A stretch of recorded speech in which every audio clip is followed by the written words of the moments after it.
this, one of the ugliest slides that I've ever made.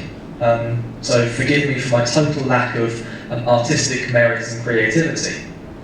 But these 4 V's that are on here, and it was on one of my previous slides as well, I would say that in how we're going to transform banking, it will start here. It starts with the volume, the first V, which is transaction data, it's interaction data, it's data from other sources, whether it's customer satisfaction data or something which you can use as a metric to measure the success of your business. It can be social data, so much nonsense in social media, absolute rubbish, millions of tweets every day, most of them totally facile, all about rubbish. This is what I've had for lunch, look at my shoes, it's raining. All rubbish, and then we get to the tweet that says, I hate my bank because they have just made me feel like I want to cry. And that's the tweet that you need to be aware of. That's the tweet that you need to be able to go straight back to the customer to say, I'm so sorry, what happened?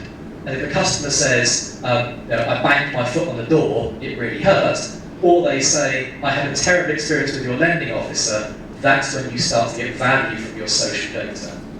So there's all this volume from a variety of sources. It's from your branches, it's from your contact centres, your ATMs, your card payment networks. It comes into this.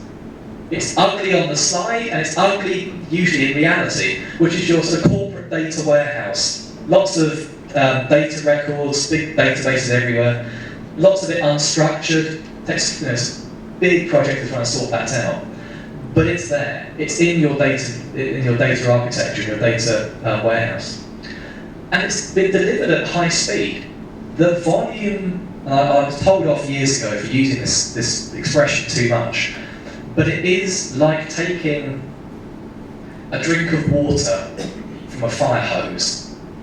I can drink this bottle with relative ease at my pace. But if someone's holding a fire hose into my mouth and turning it on, I'd just drown quite quickly. Let's not try it. But I think the theory is quite easy to prove. So there's this volume of data from a variety of sources delivered at high speed. But it must have economic value. All of this data, this digital information, has a value.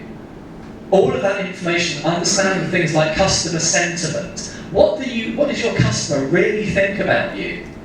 A few years ago, I did a consulting project for an insurer who wanted to develop a social media strategy because they didn't have one. They had no interaction with customers through social media. And they called me into their head office and said, will you present what you think our vision should be? And I said, of course I will. But I need to have an internet connection to do that. And so they gave me an internet connection, and the very first slide that I showed them wasn't a slide. I went straight to Twitter, and I showed them the account that one of their employees had set up in the name of this insurer, and was happily tweeting and engaging with customers, almost by herself. She had taken it upon herself. Great initiative. She was bold. She was pragmatic. She took a step forward where others could have taken a step back or just stood still. She took that step forward, and she was Aviva. I'm not talking about some small regional insurer. I'm talking about a multinational insurer. She was Aviva. Once their mouths had then closed again, that was the reality. That in creating through social, there is a huge ability by which to engage with customers. It's also ever so slightly scary that social is the first channel that a bank can set up without any involvement with IT. But there is still value in there that has to be unlocked. So whether it's through customer sentiment analysis, and organisations are becoming very effective at helping to have that to become that reality. So you really know as to what your good points are that you can use to articulate a vision that says our customers really like us, but it's also about understanding what your customers don't like as well in order to evolve beyond core banking to embrace digital, and to actually start to deliver some change where change is required. And part of that, I would argue, comes down to this. Of course you're going to run a marketing campaign on your next set of products, your services, things you're launching, things that you want to be known for. But it needs to be what I would call contextualised. It needs to be relevant to the customers that you are seeking. And again, it's an obvious thing to say. And yet so much of the advertising that I have seen in banking misses the point by miles because it doesn't speak to the people at a personal level. And I don't mean individual messages that are customised to me, that are broadcast on television. That's quite hard to do. But messages that are pushed to me, to my smartphone, that are communicated to me when I'm in my branch or with my agent, and somebody says, "Hey Alex, you talked about wanting to buy that new motorcycle. We've got a great rate for you. I think we could maybe do something if you'd like to sit down and work through it." So something to engage with me on that basis. Before I come back to that, I think it's a good point. It's also about reducing friction and increasing speed. How do you reduce friction? How do you increase speed? Well, you pour oil on things. So metaphorically, and this is brilliant, who thought of this 100 years ago, but they did, is that this is obviously a famous oil company logo from the US, but it happens to have the same acronym as what I'm going to talk to you about, which is straight through processing. Yeah. So actually the ability for a process to not take you, from Harare to Bulawayo via Johannesburg, but actually to go straight from Harare to Bulawayo without having to pass through another city entirely in another country, just to get to where you need to go as quickly as is possible.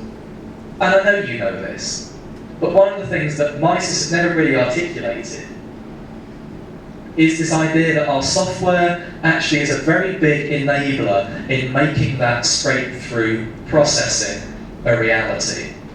Things like loan origination, the ability to create a loan in as few steps as possible to give a great customer experience and yet to not expose the bank to any unnecessary risks, because we're still covering off all the things around KYC type regulatory requirements. So, beyond traditional core banking, where there are all these processes, one of my huge frustrations is when I see beautiful software made ugly. What do I mean by that? Which is, if we start with something which is beautifully made as software, and then we're asked to customize it massively to fit legacy processes, which may have dated from an era going back to, pick a decade, the 70s, the 80s, the 90s. If we're customizing software to fit legacy processes, it can be done, but is it ever going to deliver the full value that that software actually has to be unlocked within it? No, it's not. So I would argue, strategically at least, is that consider customizing your processes, leaning your processes, making them as straight through as possible to work with our software, because that way we get, I think, a much more harmonious set of activities. Those core banking transformations that I've undertaken in my career, that I've advised upon, whenever lots of customization is required, it's never quite as smooth as it could be.